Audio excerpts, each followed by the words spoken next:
Good morning po mga kapatid. Ito pag-usapan natin. Ito na nga ba yung matinding pang-counter ni Vice President Sara Duterte sa kanyang impeachment laban sa kanya? Kasi si Harry Roque ay may inilabas na naman pero ay nako, nung tiningnan kong maigi, nako, na-content na natin ito. Ibinabalik na naman niya po yung kasinungalingan na ito yung mabisa na ebidensya na sinasabi ho kasi nila rito, etong unmodified opinion, ito po ang pinakamataas na audit, the highest audit, no, ng COA. Nung tinignan ko naman, paano naging highest audit ito? Akala ko nung una, yan na yung pinaka-final.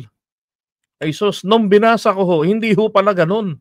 Pero ito yung sinasabi ni Harry Roque. I reiterate, talagang ipinagpipilitan, there is already proof beyond reasonable doubt but that VP Sara has not done any impeachable offense. The Commission on Audit recently gave its unqualified opinion on its report regarding the Office of the Vice President's financial transactions. Kailan po niya yan nilabas? February 5. Ano ho ba ang ibig sabihin ng salitang recently? Ibig sabihin, yung bago pa lang, di ba? Kakalabas pa lamang, ganito. Ganyan, recently. Bago pa lang, parang kanina lang, ganyan. Pero, pag tinignan nyo ho kung ano ho talaga naman ang petsa nito, sus Mariosep na mahabagin. Tingnan nyo ha.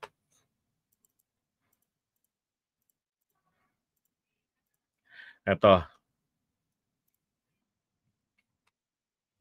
Ito ho ay lumang dokumento. Sabi dito, we have audited and accompanying financial statements of the Office of the Vice President, which comprise the statement of financial position as of December 31, 2023.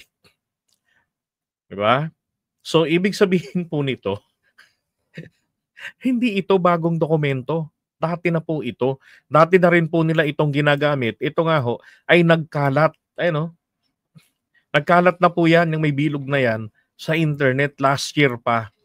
Yan. Hindi ito bago. Ang inaabangan po kasi na bago, hindi ba ang expiration ng palugit, di ba inisyuhan ng COA etong OVP ng Notice of Disallowance. Pero ito palang Notice of Disallowance o bayan, ito ho ay appealable. Okay? Appealable ito. Yan. At saka pwedeng may remedyo ganyan. You have 6 months. Ganon. Oy, nandito si Professor.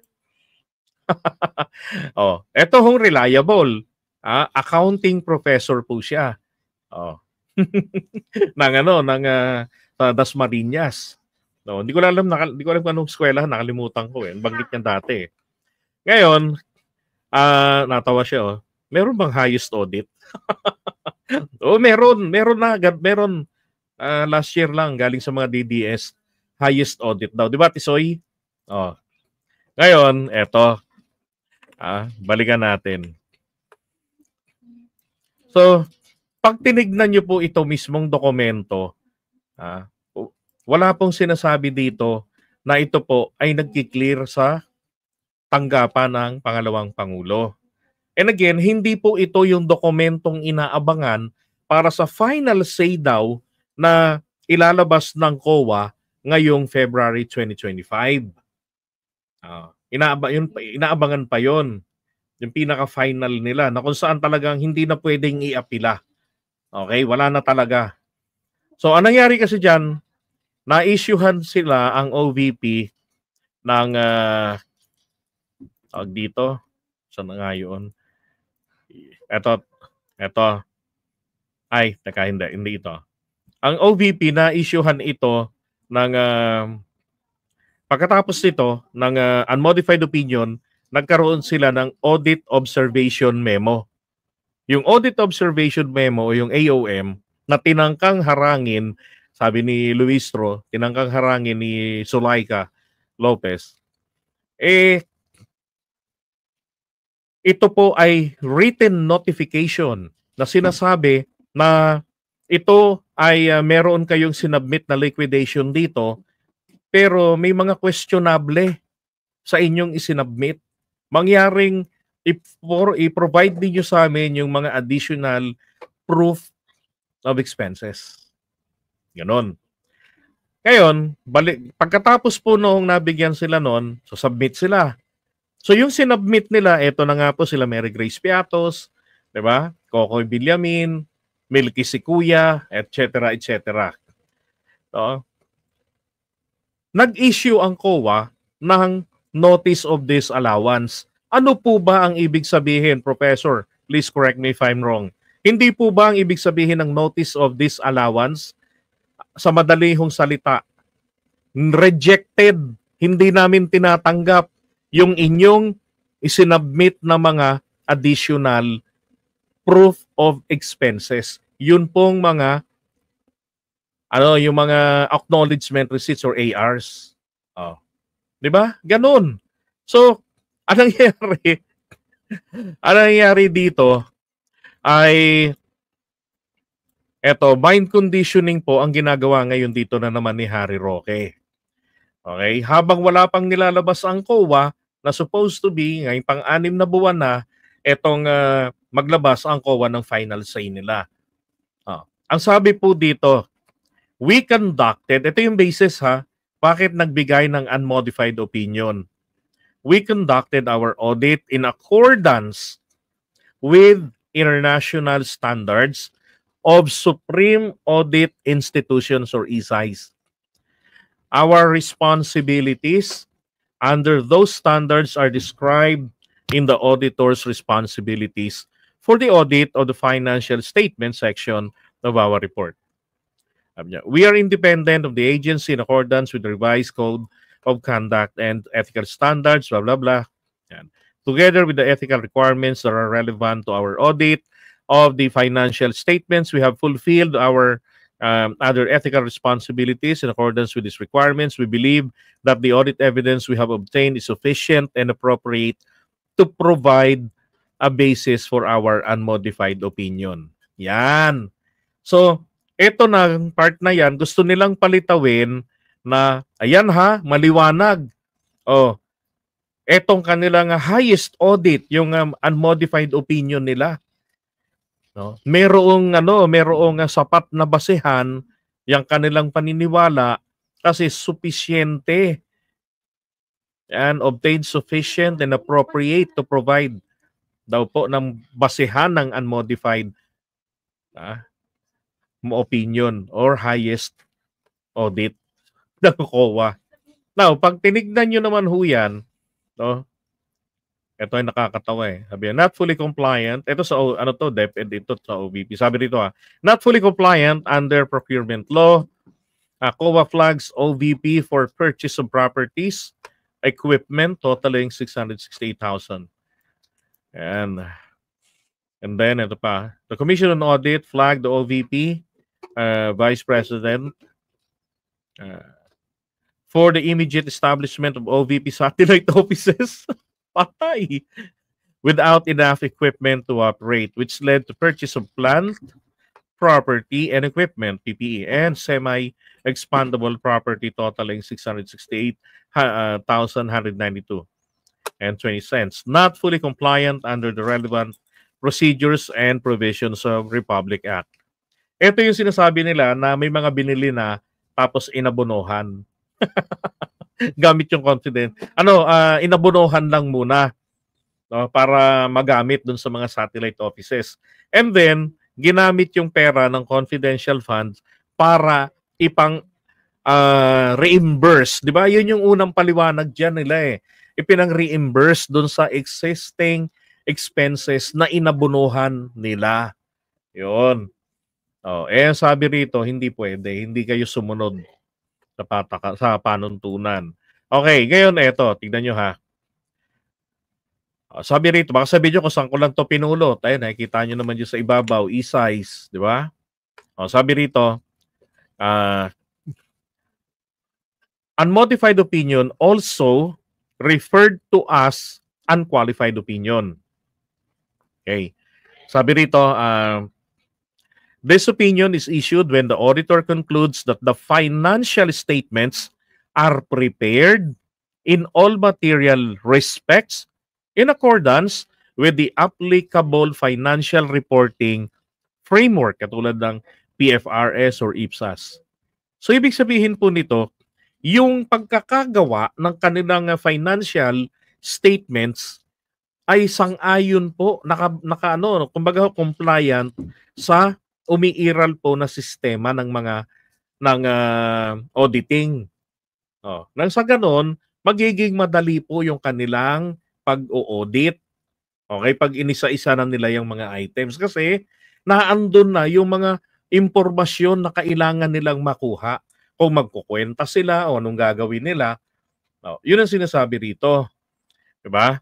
Sabi pa rito ha, as such, an unmodified, unqualified opinion does not necessarily mean that there were no misstatements found during the audit, nor there were no uncorrected misstatements as at year end. So, sa Tagalog, hindi naman daw po nangangahulugan na itong unmodified, unqualified opinion na ito, hindi naman daw po nangangahulugan na sa oras na ng mag-audit na ay wala hong makukuhang mga problema. Walang makikitang misstatements. Ibig sabihin, tawag ito, parang contradicting yung mga figures. Ganun yata ang ibig sabihin dyan. Okay? So, hindi raw po nangangahulugan na walang sabit. Okay? So, kung merong unmodified opinion, hindi nangangahulugang malinis ang auditing nito. Okay? Kung hindi po, sufficient ito kasi po nasa standard na umiiral katulad ng PFRS or IPSAS. Okay, ito pa, sabi niya, it is possible that the misstatements found during the audit were already corrected by the audited agency or that the uncorrected misstatements are not material, quantitatively and qualitatively. This does not also entail the audited agency fully complies with all the laws, rules, and regulations, or that the uses of funds on the agency's program, projects, and activities are economical, effective, or efficient. So, ibig sabihin, hindi raw po nangangahulugan na itong unmodified opinion na to, itong unqualified opinion na to, pareho lang naman sila, ay pinatutunayan na nito o sinecertify na nito na yung na-issuehan nitong unmodified opinion ay fully compliant sa lahat ng mga batas, sa lahat ng mga alituntunin. Hindi daw. So ano ho ba naman talaga pala ang papel nitong unmodified opinion na ito? Pinakikita nga lang po rito na ito po ay maayos. Comply sila dun sa standard, international standard ng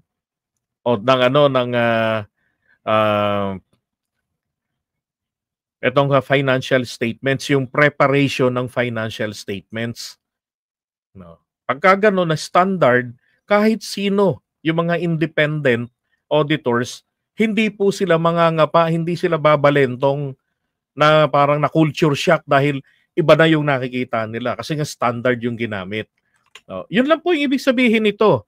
Hindi hindi 'di ba, Mia Brion, hindi nangangahulugan na na ito ay nagsasabi na na pinakamataas na audit or highest audit, hindi nagsasabi na malinis at walang halong chemical or all organic ang tanggapan ng OVP. Hindi ho ganun ang ibig sabihin nito. Okay? Nako, loko-loko Harry Roque. Diba? Sanay na sanay ho ang mama sa paggawa ng fake news. No. Kapag ka nasunog siya, binubura niya yan, dinidelete niya yung kanyang content. Ganun ang ginagawa niya. Diba? Ito ngayon ang ipaliwanag niya.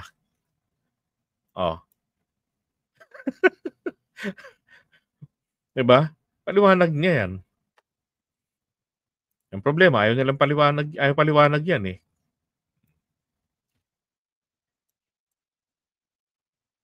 Sabi rito, the auditors rendered an unmodified opinion on the fairness of representation of the financial statements of OVP at as at December 31, 2023. Okay? So presentation lang po. Yung itsura lang nung kanilang liquidation. Yun lang po yun lang ang tinutukoy dito, paayos. Okay, kumbaga neat.